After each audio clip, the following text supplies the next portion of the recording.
Telugu Desam party ఆకాంక్షలకు అనుగుణంగా నెల్లూరు జిల్లాను అన్ని రంగాల్లో అభివృద్ధి చేయాలన్నదే తమ లక్ష్యమని తెలుగుదేశం పార్టీ జిల్లా నేతలు పేర్కొన్నారు. శుక్రవారం నెల్లూరులో తెలుగుదేశం పార్టీ మహానాడు కార్యక్రమం భారీ ఎత్తున నిర్వహించడం జరిగింది. మహానాడు కార్యక్రమానికి నెల్లూరుకు చెందిన మంత్రులు, ఎంపీతో పాటు ఎమ్మెల్యేలు భారీ ఎత్తున హాజరయ్యారు. ఈ మహానాడు కార్యక్రమంలో జిల్లా అభివృద్ధిపై పలు తీర్మానాలను ఆమోదించడం జరిగింది. ఈ కార్యక్రమానికి జిల్లా నుంచి భారీ ఎత్తున టీడీపీ శ్రేణులు హాజరు కావడం జరిగింది.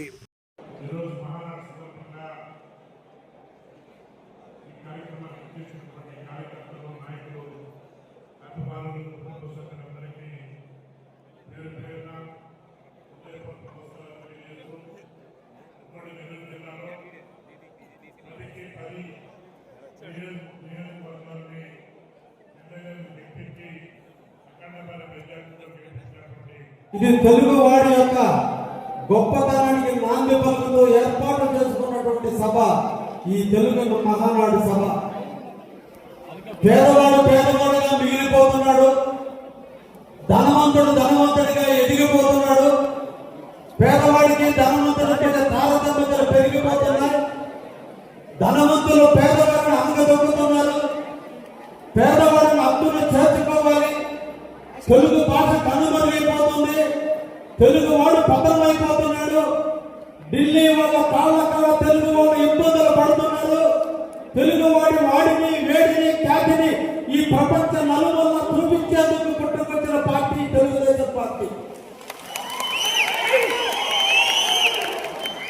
నందమూరి తారక రామారావు గారు తెలుగుదేశం పార్టీని స్థాపించి 9 నెలల 10 రోజుల్లోనే ప్రపంచ రికార్డులను బద్దలు కొడుతూ ఇందిరాగాంధీ యొక్క ప్రపంచాన్ని ఎదుర్కొని ఆంధ్రప్రదేశ్లో ముఖ్యమంత్రిగా 1983 జనవరి 10వ తేదీన తెలుగుదేశానికి ముఖ్యమంత్రిగా నాడు ప్రారంభమైనటువంటి తెలుగుదేశ ప్రస్థానం నేడు చంద్రబాబు నాయుడుతో, రేపు రాబోయే రోజుల్లో ముఖ్యమంత్రిగా లోకేష్ బాబుతో ఎప్పుడు కూడా తెలుగుదేశానికి ఎదురు లేకుండా కార్యకర్తల అండగా, పేదవాడికి అండగా 5 ఏళ్ళు నోట్లేకపోయేటట్టుగా పేదవాడికి ప్రోత్సాహాన్ని చూపించే ఈ తెలుగుదేశం పార్టీ ఉన్నంత కాలం ఆంధ్రప్రదేశ్ ప్రగతి ఎప్పుడు ఉంటుందనే దానికి నాందే ఈ రోజు ఇంతమంది కార్యకర్తల సమావేశం.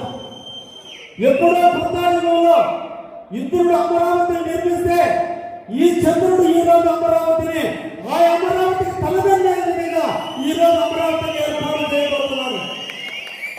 వ్యవసాయదారుల బాధలు తీర్చాలి, వర్షాలతో ఆధారపడడం కాదు, ఈ ఆంధ్రప్రదేశ్లో ప్రతి వ్యవసాయదారుడు ప్రతి ప్రాంతం అభివృద్ధి చెందాలని ఈ రోజు పోలవరం ద్వారా అన్ని నదులను అనుసంధానం చేస్తూ ఈ రోజు మన అందరి జీవితాల్లో వెలుగు నింపుతున్న చంద్రబాబు నాయకత్వంలో ఈ రాష్ట్రం ఎప్పుడు వెలుగుతూనే ఉంటుందని కూడా తెలియజేస్తూ, ముఖ్యంగా మా కావలి నియోజకవర్గం ఒక మున్సిపాలిటీతో 4 మండలాలతో ఉన్నటువంటి మున్సిపాలిటీ ఈ ప్రాంతం ముఖ్యంగా చంద్రబాబు గారి కృషి వల్ల ఈరోజు మా కావలి బాగా వెలుగుతుంది, బాగా అభివృద్ధి చెందుతుంది.